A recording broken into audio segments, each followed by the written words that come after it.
Hey guys, make sure you stay until the end. If you make one common mistake, you may end up spending hundreds, even thousands of dollars on parts and diagnostics you don't need. Make sure you stay until the end. We'll explain what we're talking about.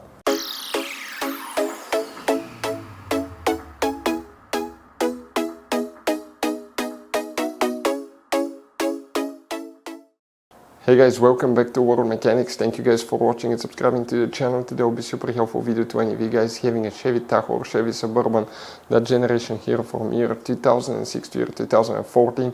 If you have one of those and if you have a problem where the Chevy does not start, does not crank, stay with us. We'll explain what you need to check. There is multiple fuses, relays, more than 15-20 things that you need to check before you start actually wasting money on parts, diagnostics that you may not need. Always start with the fuses and the relays.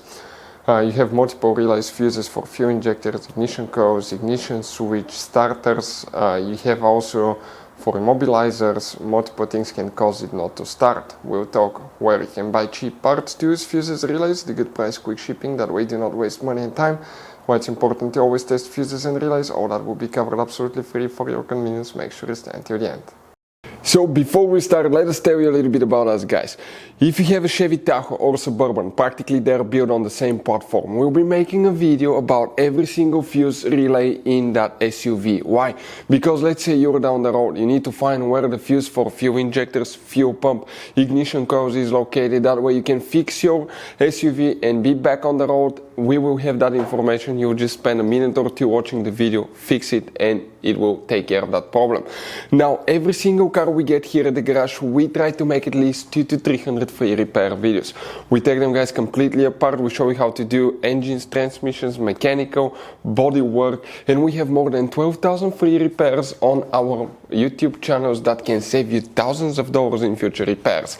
In addition guys, if you need to buy any parts, tools, fuses, relays at a really good price, quick shipping, that way you do not waste your money and time, we will put the links in the description of the video below for your convenience. So let's start on it now.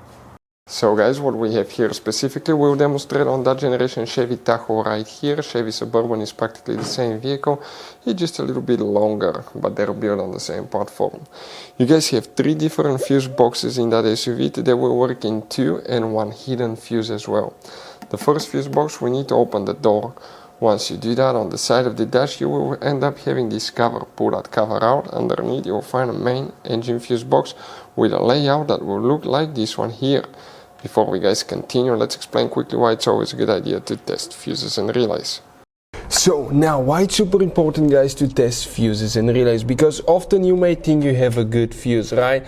But it could be guys a bad fuse. Sometimes it's really hard to tell, it's hard to see. You have different kinds of fuses, and each one of those guys, let's say you think it's a good fuse but it's actually bad, you may end up spending time, money on parts and repairs that you don't need. So always test fuses. It takes only a few seconds. We'll put a link to a special video that will teach you how to test fuses and how to test relays as well. Relays are easy to test, that way you can eliminate that possibility for something that's not necessary guys. So check out the links, will be in the description of the video below.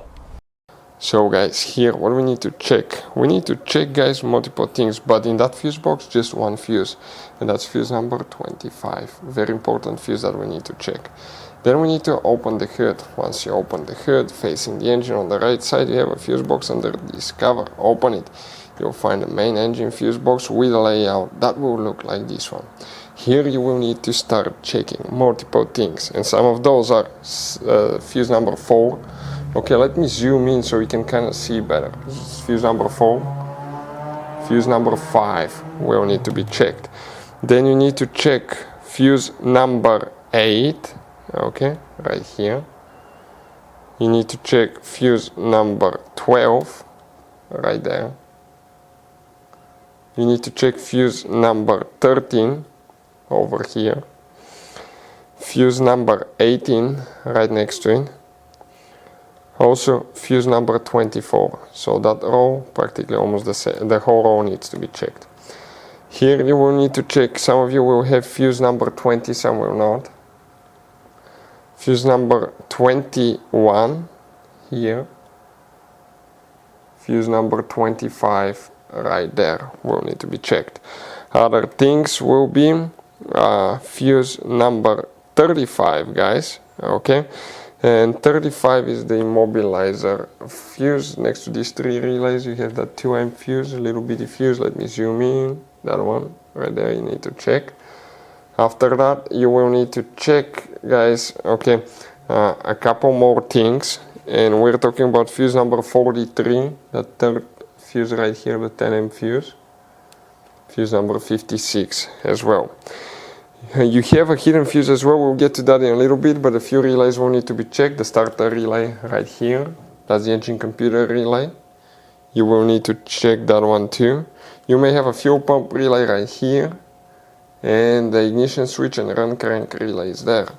Next you need to open the hood. Here you need to inspect the mega fuse and a starter fuse. It may be on the firewall or it may be on the car battery. In this case it's on the firewall. Inspect the big fuses right here. If you don't have any fuses here, it will be on the positive battery terminal, and it will look like this one. That's known as a mega fuse.